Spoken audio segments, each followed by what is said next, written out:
Hey everybody, it's Don. On this episode of The Naturalist, I'm back at Glen Helen Nature Preserve to do an update on the beaver dam that had a major washout event a few weeks ago. So let's go see what things look like. So I'm out pretty early on a Sunday morning trying to beat the herds of people that might arrive here today. It's a nice day in early June, so this place will fill up later. Just to set the stage, I'm walking down the famous stone steps below the Trailside Museum at Glen Helen Nature Preserve in Yellow Springs. And I'm going to take a look at the state of the beaver dam, which experienced a major washout event with 3-inch or so rains that we experienced a few weeks ago around here. Now the beavers are still here, but we're going to take a look at what they've been doing since this washout event occurred and just talk about the status of the dam, the pond, and what might follow depending on what the beavers do. All right, so I'm going to just simply descend my way down there and meet you at the dam. I've now descended the stairs and I've made it to the boardwalk. So let's walk out here and take a look at what things looked like. Now, to set the stage again, about 4 to 5 years ago, beavers started to build a dam here in Glen Helen Nature Preserve. It wasn't clear how far they would go with it, but what resulted is a quite large dam. We're going to go to the main breast here in a second, right above this bridge.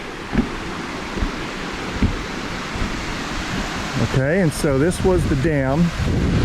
That essentially was the extent of the dam originally, and then this middle part here was basically blown out by a recent large rain.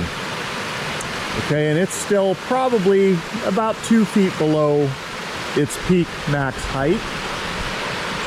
Okay, and consequently the pond behind it, which as you can see previously occupied a much larger area, is a couple feet below where it had reached at maximum.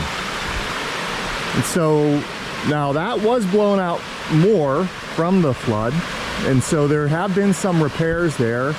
I see some new wood that the beavers would have put there. Note though that beavers don't only chew new wood and place it, they pull dead sticks and things as well. But I can see that they have been working to rebuild this, but it's not back yet to its maximum pool height. And because of this rather extensive dam they have built, the preserve itself has had to construct and reconstruct this walkway a couple times, I think, to accommodate the beavers, which they've chosen to allow to do their thing here. Now, as you can see by what consequences you have to accept when you let beavers in a preserve, there's a lot of tree kill, a lot of shrubs killed, where the pond basically drowned the trees, and you just simply have to accept that if you want beavers. Beavers are a native animal to this area. They hadn't occupied this area for a long time previously to this major dam being built, but they really have done their thing since. Now, right in front of me, I'm also seeing some of the things you get. Straight in front of me is a great blue heron. I saw it here yesterday. It's fishing. I saw it catch a fish. But we'll walk up along the side of the dam and take a look at where the lodge, they had a central lodge in this pond, what that looks like and some of the concerns there. But we're also going to look downstream, because one thing I've noticed is they're focusing a lot of their activities downstream here. There's a new smaller dam that they had built downstream over the last many months, but they've expanded it. There is definitely fresh activity in that area, and they also are, hadn't yet harvested everything that was easy to get in that area as well. So I think they're concentrating a lot of their activities downstream at the moment as they slowly repair this dam and perhaps try to reoccupy the lodge and the pond up here. Okay, so what I'm going to do next is skirt around the side of the dam and get near where the lodge is, and we'll just look for signs of activity, what they've been doing, and what the lodge looks like right now. As we skirt along the dam, it's a good opportunity to see how these dams are constructed once the water's down. You can see it's not just a pile of sticks. The beavers really lace a lot of mud along that dam as well. That's not just mud that was deposited by the stream itself. This is Yellow Springs Creek. They slap a lot of that mud in place like mortar to build their dams. Okay, so this is a portion of the dam heading toward the east all along here, which is really easy to see now that the water's down. Now as I look in the mud for tracks and things, I see some beaver tracks in the area, but not a great deal of activity in some of these areas by beavers. So we'll check on where they are staying busy. Beaver dams and the areas they occupy are very dynamic things. They're always changing. They often have to rebuild and build new dams. Water levels rise and fall. They create channels. If they decide to stay, they have to make things work. But of course, what they're here to do is just to reproduce, grow babies, and those babies, once they mature, move on. They go up and down Yellow Springs Creek. They're over in nearby the Little Miami River. So they'll continue to occupy this area through time, I'm sure. But it may not always look like a large pond like this. Okay, it's very dynamic. Now, one question would arise as what happens to an area like this if they choose not to fully rebuild this large dam and make a huge pond here again? Well, because of what happened, you know, with the kill of the trees and shrubs and the deposition of a lot of sediment, very nutrient laden, this area will be ripe for invasion by invasive plants. Well, native plants too, but invasive plants would be my concern. I do see good native plants around the area. I see arrowheads out in front of me there. A well-known aquatic plant, that's good. There are, look like various grasses that are native. This little plant's called corn salad. But there are non-natives in the area too, like reed canary grass is one I'd be concerned about. That's an invasive grass that likes moist soils. One that would be even worse to get in here is a large invasive grass called Phragmites, which would flourish in a wetland type of area like this if it stays like this.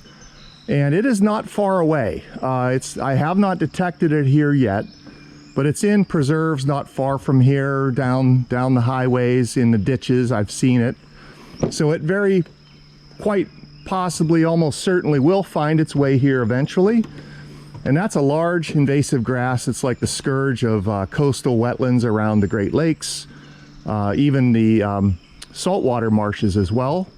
So that would be a huge concern. Of course, like I said, there will be some native species that get back in here, but I would be concerned about invasion by undesirable non-native species.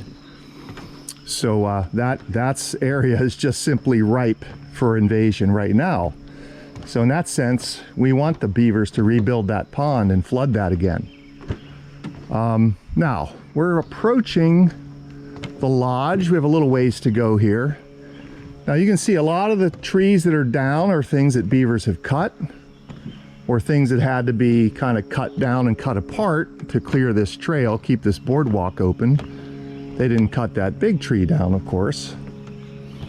But they cut a lot of stuff, and they have trails that take them up into the banks of this natural area to get desirable species to feed on, to build their lodge and dams with.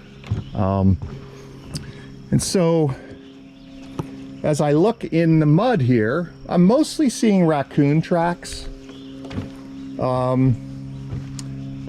Not seeing a great deal of beaver tracks along this portion right now.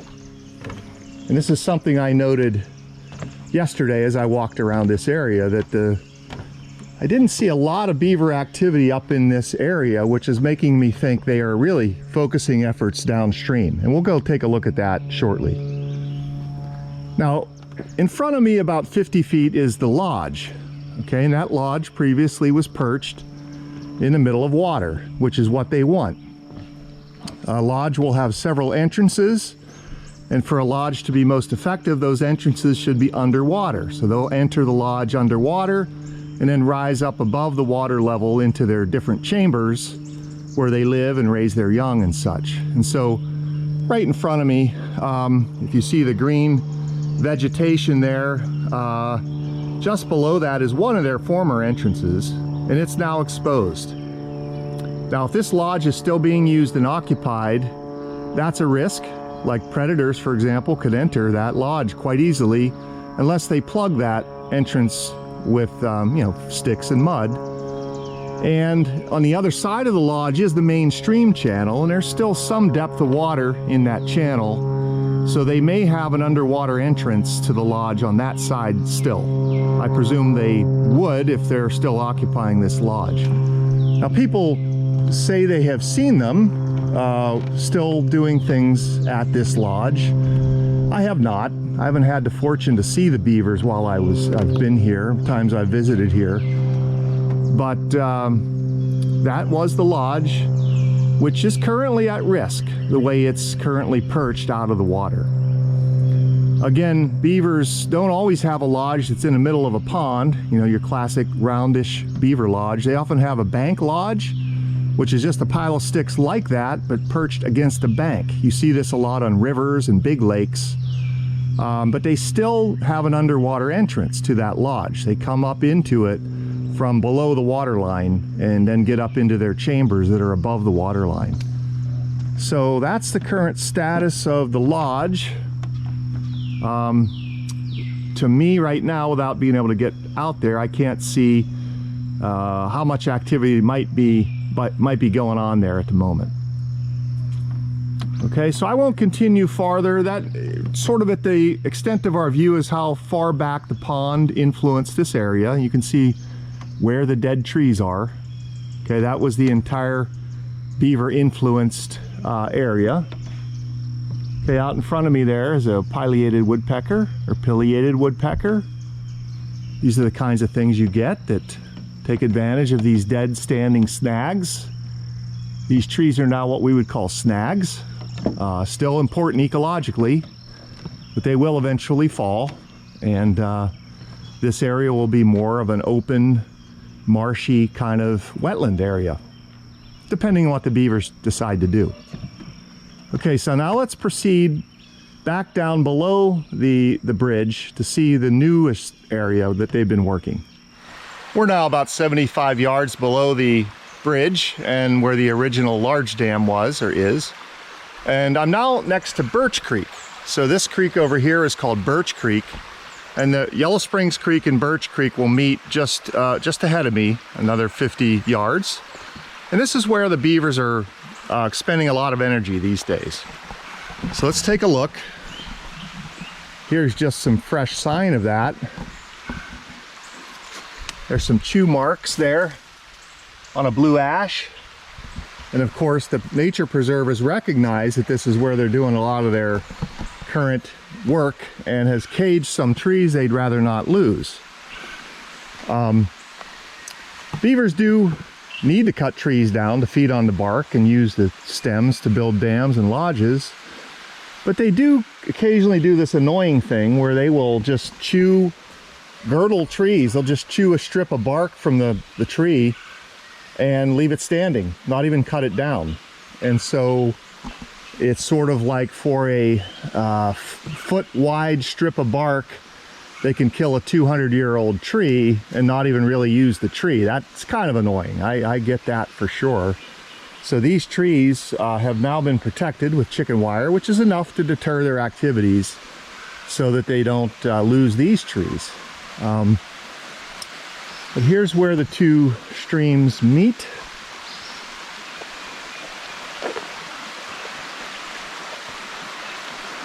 Okay, my friend and colleague Alan Hunt pointed out an interesting thing about this intersection. So this is Birch Creek running in front of us here, joining Yellow Springs Creek. And when you see this spot, you notice that Birch Creek is noticeably several feet higher than Yellow Springs Creek is in terms of its little mini valley that it's carved. And Alan pointed out that Birch Creek is apparently much younger in this site than Yellow Springs Creek. Of course, this area was heavily glaciated at one time, and streams came and went as the glaciers came and went. And Birch Creek is a younger stream, at least in this location, than Yellow Springs Creek is, because it's noticeably several feet higher. It has not had the time to erode down to where Yellow Springs Creek is.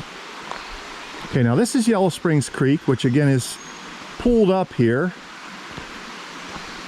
So here's one spot where there's a little bit of natural, kind of a natural dam stuff building up against this tree fall. That's a pretty recent tree fall of a hackberry there, or a black cherry actually.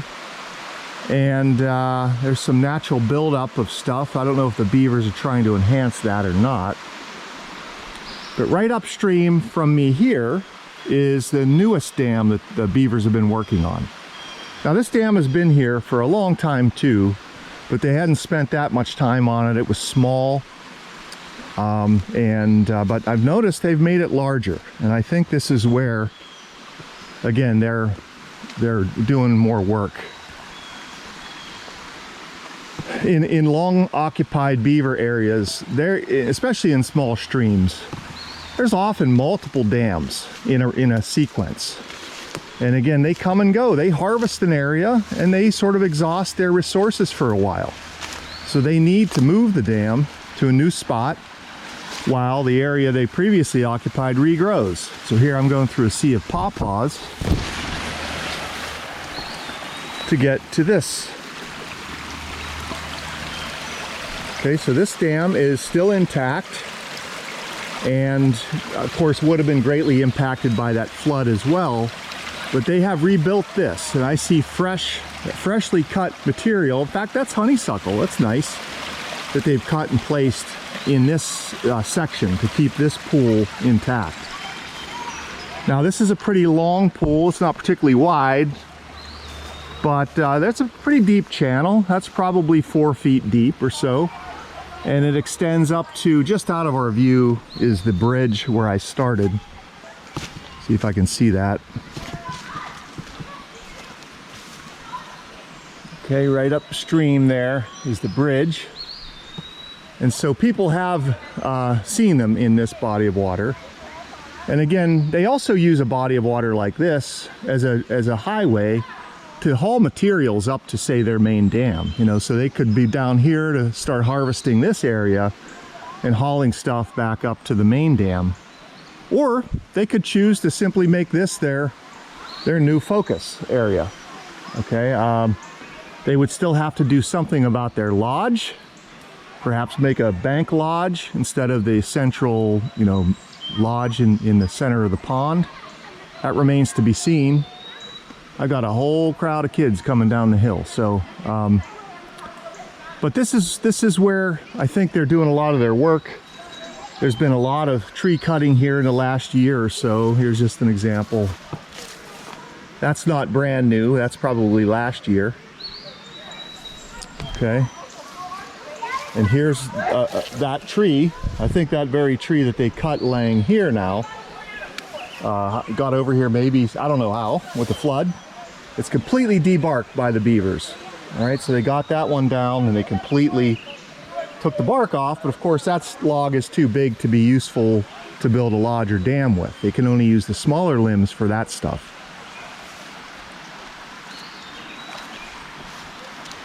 So now I will go downstream a little bit farther at this point to see if there's any other activity farther downstream. I know there's significant activity in the Little Miami River. This stream, Yellow Springs Creek, will intersect the Little Miami River about a half mile or so down from where I stand. But I'll go down a little bit to see if I see any other activity downstream. Here I've just crossed the famous stepping stones across Birch Creek. And it's always a challenge whether you're young or old or whatever I am. But I made it. You know, you can too. Get out here and check it out. So I'm going to proceed down the trail here and see if I can see any beaver activity farther downstream from where I was. But I like this part of Glen Helen as well because it really reveals, I talk about all the time, the success of blue ash in persisting in the face of emerald ash borer. There's a really nice stand of blue ash all throughout Glen Helen. And this is a species that is non-preferred and a little more resistant to emerald ash borer when tested relative to, say, white ash and green ash and black ash and species like that. Let's pause and take a look at a white oak tree that's at least 250 years old. But down through this whole area is a lot of blue ashes. I'll try to get into a spot here. I mean, right here's a small one. All right, that's nothing too much to write home about. But there are some really large ones down here. So let's see that. Now, I use the term stand. I was once asked, what's a stand of trees mean? And that's just simply another common word for population, basically of some reasonable density of a species. We often call that a stand of that species. So I have some folks coming. We'll pass by.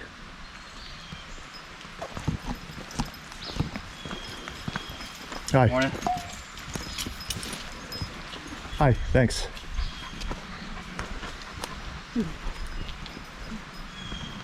Okay, back in the clear. Again, here's a blue ash. But when we get over here, we start to get into much bigger trees.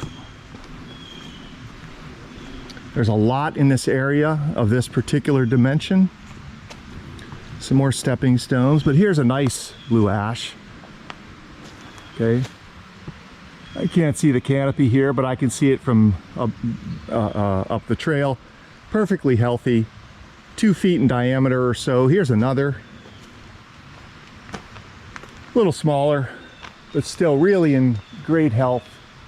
I will pan up here, and a very good canopy. There's some dead branches in the lower part of the canopy, but that's very common for this species because they self-shade themselves. Another large one out from us there, and here's a really big one right in front of us right here. Really in excellent health. And if you get up close and look at them, they don't show any signs of emerald ash borer damage, really, exit holes, anything like that.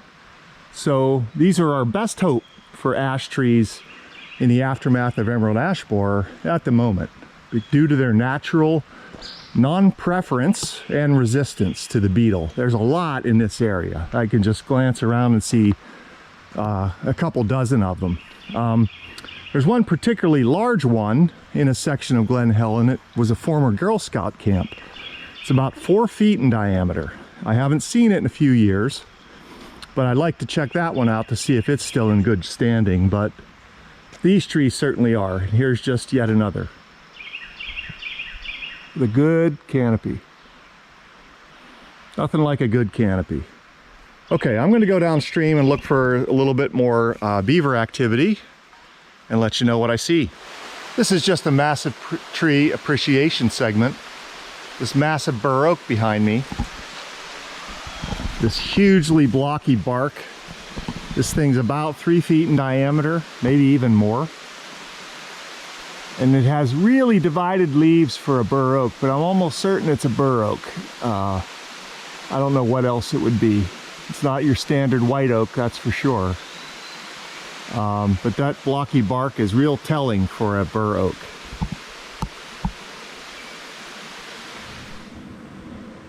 A lot of people who visit Glen Helen take pictures of this tree. This is a walnut tree with this massive burl. It looks like there's an ear on it right there. Well, you can see that.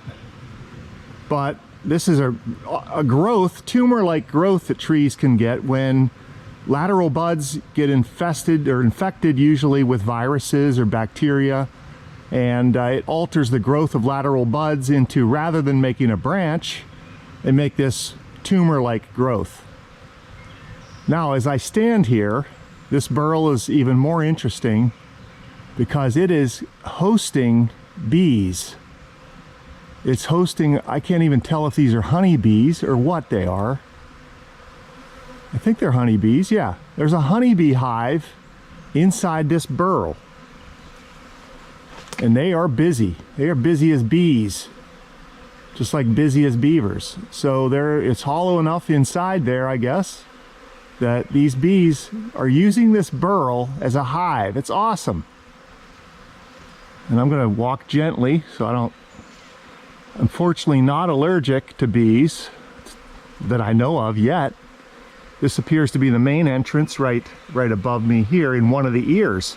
Let me see if I can sneak around, get this on camera. Boy, I'm glad I stepped over here. This is awesome. Yeah, that ear right there is the main entrance for the bees. One of the reasons I can tell these are honeybees, I mean, I can see them now, but they are not attacking me. Honeybees are relatively tame.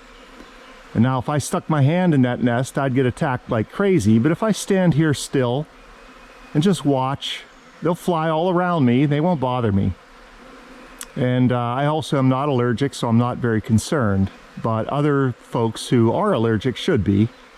But just move slowly. If you ever get, you know, bugged by a bee, just move slowly. Try not to get it angry. Try to kill it and miss. Or squeeze it, and they'll generally leave you alone. But that is really something. Imagine having a honeybee hive in a burrow. That's a special domicile. Very cool. One note about beaver management, if you're a nature preserve manager, is they are an issue. You have to determine what you want to do about. So Glen Helen Nature Preserve clearly has accepted their presence and has been just simply dealing with the consequences, but recognizing they're a native part of this landscape and they should be allowed to do what they do. There are other preserves in the area that have made different decisions because they have different management goals. So one of those is Cedar Bog State Nature Preserve. Cedar Bog is a highly sensitive fen habitat with it's remarkable floral diversity. Okay, it has among the highest floral diversity of any single spot in Ohio. I have a deer fly on me, and there beavers have repeatedly tried to dam up Cedar Run, and I was just there about a week ago and I see that they've yet again knocked out a dam that the beavers were trying to build. So they do not want Cedar Run dammed up to dramatically alter their sensitive fen habitat. So they've chosen to exclude beavers from their state nature preserve.